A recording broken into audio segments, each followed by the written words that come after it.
Do you all remember LifeWise Academy? That is the Christian ministry that I think is based in Ohio, but it's really popular in Ohio. And basically, what LifeWise Academy does is a lot of states, they allow students to leave class. A lot of public school districts allow students to leave school during the day for a certain portion of the day to get religious instruction. Like a bus can pick them up, take them to church. They get Bible class for like half an hour, and then the bus brings them back to school. And it's totally legal in a bunch of states, and they all have policies that say, yeah, you can do that if you want.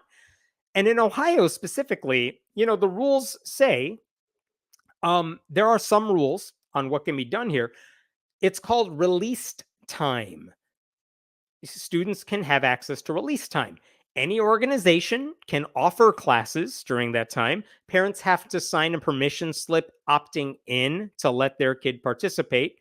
The public schools have nothing to do with them. They don't fund them. They don't promote them, at least in theory. So what happens is that a church might say, we'll provide Bible lessons for kids. Permission slips will go out. And if parents turn them in, the church may say, all right, the bus will be outside the school at, I don't know, 12:30. Kids can come on. They go away. Half an hour later, the bus brings them back and the kids are off to class. Now, the rules in one particular school district that I'm going to talk about in Ohio said you're not allowed to leave during like your core classes, your English, your math, your history. You're only allowed to miss like certain elective classes. And that's what has started to happen. Okay. So, LifeWise, let me show you this. This is the LifeWise website. This is the front page. This is like the top of the page. Every week, tens of thousands of public school students legally attend LifeWise Bible classes during school hours. And it is legal. And what LifeWise does is they say, look, not every church needs to reinvent the wheel here. And you don't need to start from scratch.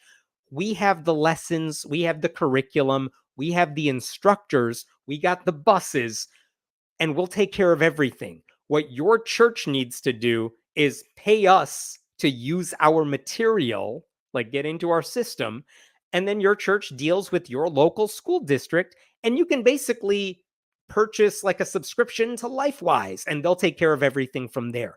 That's why LifeWise has become so popular in Ohio, because all these big churches are like, we want to offer Bible classes in our local school district. Can we get LifeWise to do it? And they pay a fee, and all the material is at their disposal, and also all the transportation is taken care of, and it makes it very easy for churches to tap into their system. Okay, so that's what LifeWise does. I've made videos about LifeWise in the past. And like they said on their website, it is legal because the school's not promoting it. The school's just saying kids are allowed to leave campus for religious instruction if their parents are cool with it. Okay, so it is legal because it's not promoted by the school district. I have read articles over the past year that have said, this is from NBC News, LifeWise now has chapters in more than 300 schools in a dozen states, and they reach 35,000 students. I saw a different article in July that said it was up to 525 schools in 23 states. So LifeWise is growing quickly. And like they say, it is legal. But even if it's legal, this is very much a Christian nationalist dream come true. Because even though the schools, the policies say you can leave the building for religious instruction, who has the resources to do all this? Well, conservative Christian churches that want to pay LifeWise. They have the resources for this. But like some local random liberal church, they barely have money to pay for a pastor. You think they have money to put all this shit together? Not a chance. Much less Islamic mosques, much less a satanic temple group that wants to do this on their own. I'm not saying they can't do it, but it's a lot harder to get off the ground. And then you got to find out, is anyone even going to take these classes that we're offering? So that's the deal with LifeWise. And there are reasons to criticize them too. Sometimes local school districts do end up promoting them, and that's a separate issue. Sometimes LifeWise hosts assemblies in the schools. That's a problem, but whatever. Let's assume everything is above board and legal. It's still a problem. And this is what happened in the town of Westerville. Because in the Westerville, Ohio school district, they've they have a lot of students who participated in this. I think last year they said they had 300 kids who were part of a LifeWise program. And think about what that means. That means in the middle of the day, you have 300 students leaving the school. And that means the public school is responsible for knowing who's coming in and out of the building. They need staff to be like, okay, you're leaving and now you're checked back in because we're responsible for you during the school day. That's a lot of public school time dedicated to getting kids in and out the door. Even besides that, release time makes life harder for teachers who teach those elective classes. Because, first of all, by saying you're allowed to leave campus during elective time, you're basically saying math and reading matter, but like art and gym don't. Which, I mean, what does that say to a teacher or like the non STEM classes? That's messed up. It also, let's say it's a class where you need all the students to be there. If half the class leaves to get religious instruction, a teacher cannot really teach because, the next day, if those kids are back in class, you can't move on to the next section. Half the class doesn't know what you're doing and they're not going to catch up on their own. So you got to reteach all the material. Like, that's why teachers hate field trips because you got to just redo everything the next day for all the kids who missed. It's annoying. And then there's the peer pressure. If your friends are taking the Bible class and getting prizes and candy when they are at a church, you're going to want to go to, and you're going to ask your parents for permission. And I know Christians love that. I know churches love that peer pressure, but it means who's left behind? Who's not going to be involved in these classes? Families who are religious minorities, Christians who don't want to participate in the charade. Like, it's not hard to imagine a public school where at some point in the day, the only kids in the class are like the children of Muslim and Jewish parents. And that's it, because all the Christians have gone off to church in the middle of the day. So the Westerville City Schools in Ohio, since 2009, they have had a released time policy that lets students skip class to go to this religious instruction. But a couple weeks ago, they had a meeting, a school board meeting, and there was a lot of discussion about how disruptive all these absences were becoming. And let me show you an article from a local news site about all this. Let me see if I can pull this up here. Here we go. This is from WBNS, the local CBS affiliate. I have significant concerns about distraction caused by pulling kids out of school during the middle of the day, said Westerville City School Board member Christy Meyer. LifeWise said it had about 300 students from Westerville in the program last year. This year, so far, 120 students have signed up. Meyer said she worries about the strain of resources for various programs. The potential strain on our resources with multiple programs operating like during the school day, ensuring legal compliance and managing logistics of kids going and coming requires significant staff and resources. So, legitimate concern. This has nothing to do with Christianity or the Bible. She's just saying when you have that many kids skipping school in the middle of the day for any reason, it's a logistical nightmare. Who's responsible for those kids? That becomes a problem. And it just creates chaos everywhere. And she's not wrong to say any of that. All right. So, very good reason to be concerned about all this. Like, another thing to point out is that if released time is supposed to be its own distinct thing and it has nothing to do with the public school system not using any resources, and yet what Meyer was saying is that no, this program's very much putting a strain on our resources because we have to deal with all these kids coming and going. Now, there's no legal way to say no more LifeWise. They can't do that. That would be religious discrimination. The only alternative they had is saying, why don't we just get rid of released time altogether? Because Ohio state law says public school districts may offer released time in their districts. It does not say they shall. They may. It's optional. So the only options on the table in Westerville are let the program continue or get rid of release time altogether. That's the only neutral way to do it. One of the people who said that, who was in support of that, her name was Jacqueline Fraley, Check out what she said during a school board meeting. On the other side, Jacqueline Fraley is with parents against religious instruction policies. Fraley agrees with the board members who want to get rid of the policy. We're not against LifeWise. We're against children leaving school, said Fraley. My family has very deep religious convictions, very deep faith, but we make sure that our daughter learns our religion, learns our faith at home. So it's like, look, I'm a Christian. This isn't anti-Christian. I'm going to teach my kids about religion at home. Why can't you do the same thing? Did you all know churches are available on Sundays? They're open and everything. Or after school. After school's an option. You have the rest of the weekend. You can use any time to teach your kids about religion. You don't have to do it in the middle of the school day. By the way, Fraley, the woman I just mentioned, she also raised other concerns a couple of weeks ago. She said students are feeling excluded. People like her are getting bullied by Christians who think she's persecuting them. And she said that as more groups try to take advantage of released time, including Satanists, all these problems are only going to get worse. So the school board discussed this on September 23rd, and it was only a discussion. They weren't going to vote on anything. And then a week later, September 30th, like the beginning of this week, they had a second meeting and they were going to discuss this again. And now they can put it up for a vote. And at this meeting, like public comments lasted 2.5 hours. Like if you look at pictures from the news reports about this meeting, there are people in red representing LifeWise, and you had people in black representing like, let's not have release time at all. I don't get the color choices. Probably not ideal. But they're all just going to the podium making their case for why you should keep the policy or get rid of the policy. And here's the good news. The Westerville City Schools board, they voted 4-0 to get rid of the policy completely. This is what it looks like now. Here is their policy on religious instruction.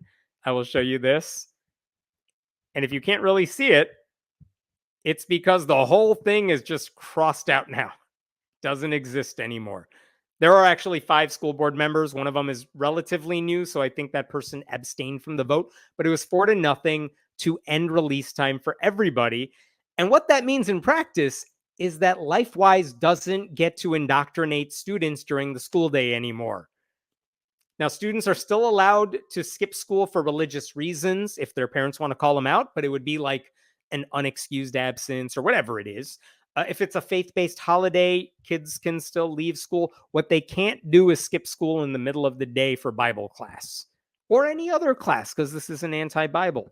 And how do you think Christians handled all this? They're not very happy. This is what one group said. If I can find this here. I don't know why this is highlighted, but whatever. Here we go. We've worked so well with the school district for the last 2 years. Had 300, here we go. Had 300 students last year that attended LifeWise, so we were a little surprised that they felt they needed to take such an extreme action to rescind the policy rather than us being able to come to the table and figure out how we could continue to work together, said Jennifer Jury, program director for LifeWise Westerville. First of all, what's the extreme action? The extreme action is, hey, maybe the public school board, as public school board members, we should say kids should spend time in public schools and not leave during the day. There's nothing extreme about that. Like a public school district saying that students should spend time during the school day in school is normal, not extreme. And this lady said, why couldn't we come to the table and figure it out? Because there's no compromise to be had here. What compromise do you want? Released time is an all or nothing option. It's one or the other. If parents want their kids to get religious instruction, do it at home, do it on the weekend, do it at church, whatever. Same options you've always had. Nothing about the board's decision is anti-Christian. And I want to say the public school board has an obligation to make sure they are providing secular education to everybody without letting a Christian ministry or any other group get in the way of that. And if LifeWise doesn't like that, too damn bad. Now, this is a little bit of a side note. This is actually the second time this year the same school board has gotten rid of release time. a few months ago in August, there were concerns because LifeWise, when they were giving parents the permission slip to sign to take their kids out of school, the fine print said LifeWise has no liability if something happens to the kids while they are with their LifeWise program or their churches. Like, what if there's an accident on the bus on the way to church? LifeWise said, you can't blame us, you can't sue us. But then the school district said, well, if they can't come after you, even though you're in their like possession at the time, under your protection at the time, who can the parents blame? Is the district responsible if something happens while they're with you? So at that point, the district's like, we should not have liability for this. So they got rid of release time altogether. LifeWise came back and said, don't worry, we're going to get rid of that section of the fine print. Liability is ours when the kids are with us. And the district said, okay, fine, we'll put the release time back in. And now months later, they're like, okay, legally speaking, everything's fine, but also you're just ruining the school day, so we're getting rid of release time anyway, which is interesting. One last thing about this story is that Ohio, as you may know, is a very red state. It's a Republican-dominated legislature thanks to gerrymandering. And even though that's on the ballot, and I hope if you live in Ohio, you're voting to get rid of partisan gerrymandering, but there is actually a push right now to make release time in public schools mandatory instead of optional. I mentioned earlier, right now, the law says public schools may offer release time. There is a push to change the law to say public schools shall offer released time, which means this whole conversation we're talking about would be moot because the Westerville schools would have no choice but to allow LifeWise to operate there. So one of the bill's sponsors, he's a Republican, Gary Click, he said about Westerville, the more they attack LifeWise, the more there is a consensus around the state that we have to do something. And again, look at what he said. The more they attack LifeWise, no one's attacking LifeWise. I mean, I'm attacking LifeWise because they're bad, but Westerville's school board is not. They're just looking out for the students. They didn't do anything that's anti-Christian. But you could see Republicans are already using this as like permission for them to move forward with that bill. So we'll see what happens. Okay, gonna stop there with this story before I move on. What questions we got here?